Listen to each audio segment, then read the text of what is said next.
January 6th. What really happened? This is part of our ongoing series. Our top story this week. Federal authorities have arrested 15 more individuals on charges related to the Capitol riot. Court records reveal some charges are as minor as trespassing.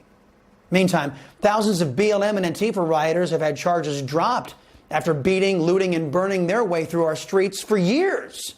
Joining me now to discuss is Florida Congressman Matt Gaetz. Congressman, it is always great to have a conservative here on the show.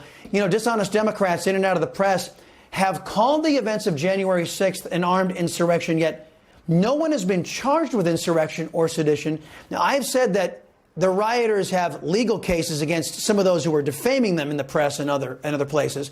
But, Congressman, is there justification for violent left-wing rioters and looters walking free when trespassers and vandals on January 6th are being held indefinitely? Is that equal justice?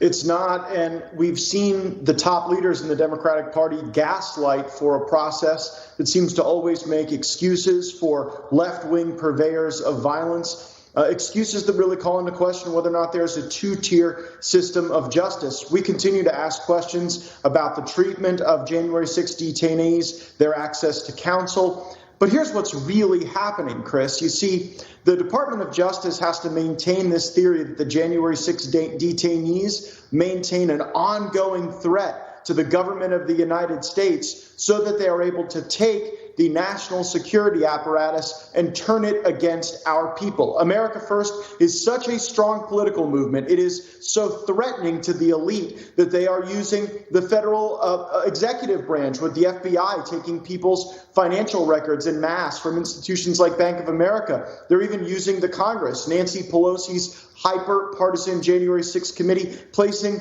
demands on phone records of myself and my colleagues like Marjorie Taylor Greene, Lauren Boebert, Madison Cawthorn, a lot of the folks that you see on Newsmax, a lot of the folks that actually fight for the country. So it's on. Nancy Pelosi is there to seize power. The Biden regime is there to seize power. And the question is, if the voters trust us again, if we get those gavels to be able to perform the oversight that your preamble lays out as so badly needed, will we actually do it? Will we step up and fight for the people who send us to fight for them?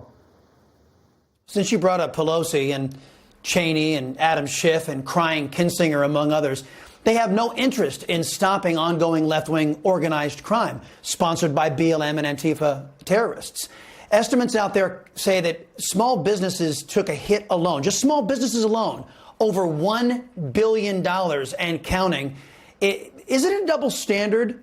The reason why so many people look at the January 6th commission, this double standard, they look at it and they go, wow, you just want to focus on one day. Meanwhile, you've got billions and billions of dollars of damage being done to Americans over 2 years. Isn't that the biggest, I don't know, the biggest delegitimizing factor for this whole January 6th commission?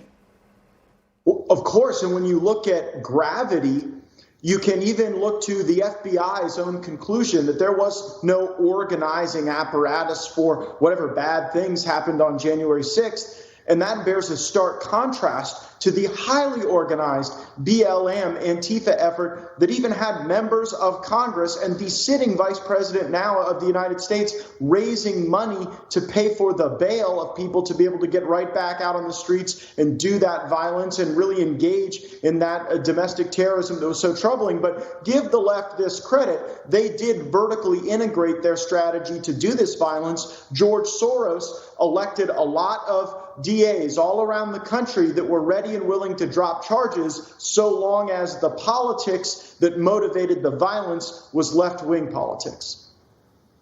Now, we'll keep it with Pelosi, this committee to investigate January 6th. They've received, as you already alluded to, private phone records of Republican members of Congress. Leader McCarthy has said he's going to get accountability for this happening. Are you buying that? If Kevin McCarthy really wanted accountability for the Stalinist tactics of the January 6th committee, he would remove Liz Cheney and Adam Kinzinger from the committees that they serve on as a consequence of their membership in the Republican conference. You mentioned the highly important hearing earlier today with Secretary of State Blinken. Well, Adam Kinzinger got Republican time to ask questions in that committee. Liz Cheney was a part of drafting the National Defense Authorization Act, serving on the House Armed Services Committee. Cheney and Kinzinger are not on our team anymore. They've crossed the Rubicon, and they are supporting these very Stalinist efforts through this January 6th committee to go after colleagues because of our politics. And the fact that they're doing that and the fact that they face no consequence from McCarthy regarding committee removal really raises doubt as to whether or not Kevin will bring the level of vigor that we need to oversight and accountability when we ultimately take power. I mean, look, we need to be getting rid of Blinken. We should be impeaching him. We should be having far tougher oversight on General Milley, not just from the failures in Afghanistan, but even from these new revelations, Chris, that General Milley actually placed himself above the president of the United States, above the commander-in-chief in recent revelations. So I think these are very dangerous people. I think they need to be removed from their positions of power. And I think we need to elect Republicans in 2022 who will actually do it, who will go beyond talking about it and will actually do it.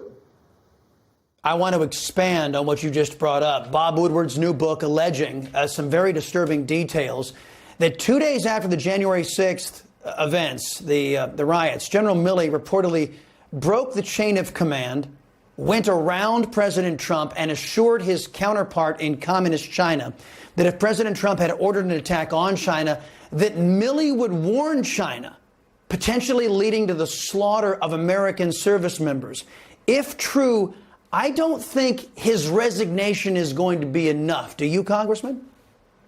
I don't believe everything I read in a Bob Woodward book until folks get under oath, but these questions have to be asked under oath immediately. And if true, General Milley has broken some very good laws, and we ought to make sure that there is accountability for that.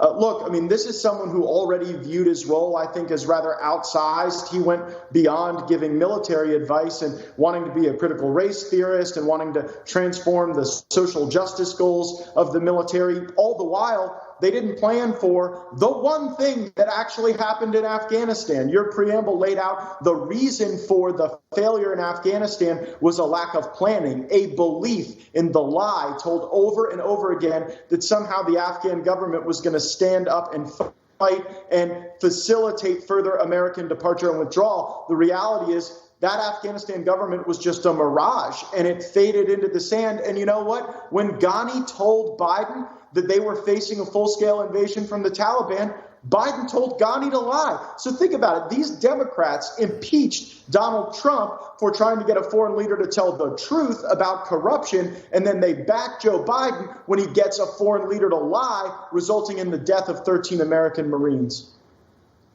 Well, back to the subject of Milley, I will say that Senator Rubio, we are hearing, is calling for him to be fired by this administration. We'll see where this all goes. And I think you're right to have skepticism, Congressman, of stuff that's inside of a Bob Woodward book. Congressman Matt Gaetz, it's always a pleasure, sir. We appreciate your time, as always.